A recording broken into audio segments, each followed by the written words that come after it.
एकनाथ शिंदे नवा डाव टाकणार। महायुती सरकारचा शपथविधी होण्यापूर्वी एकनाथ शिंदे हे गृह खात्यावर अडून बसल्याची माहिती समोर आली होती।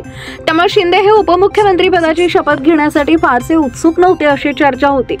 हा शपथविधी पार पडल्यानंतर ही महायुती सरकारच्या खाते वाटपाबाबत निश्चित अशी कोणती माहिती समोर आलेली नाही।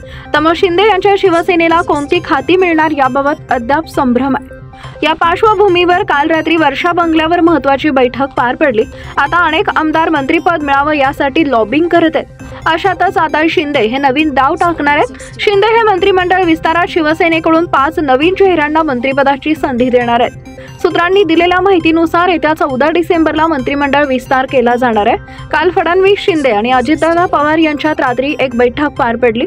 या बैठकीत मंत्रिमंडळ खात्याच्या वाटपावरून चर्चा करण्यात आली। त्यानंतर आज मंत्रिमंडळ विस्ताराच्या बाबतीत एक अंतिम बैठक होईल। त्यातच आता मंत्रिमंडळ विस्तारात शिंदे गटाकडून 2 मंत्र्यांना डच्चू दिला जाणार आहे, तर 5 नवीन आमदारांना मंत्रिपदाची संधी मिळणार आहे। मंत्र्यांचा राज्य मंत्रिमंडळात समावेश करण्यासाठी शिवसेनेच्या आजी आणि संभाव्य मंत्र्यांची नावं समोर आली आहेत। सूत्रांनी दिलेल्या माहितीनुसार माजी मंत्री संजय राठोड आणि अब्दुल सत्तार यांचा मंत्रिमंडळातून पत्ता कट केला जाणार आहे। गेल्या मंत्रिमंडळात गुलाबराव पाटील, शंभूराज देसाई, उदय सामंत, तानाजी सावंत, दादा भुसे, दीपक केसरकर यांच्याकडे मंत्रिपद देण्यात आली होती।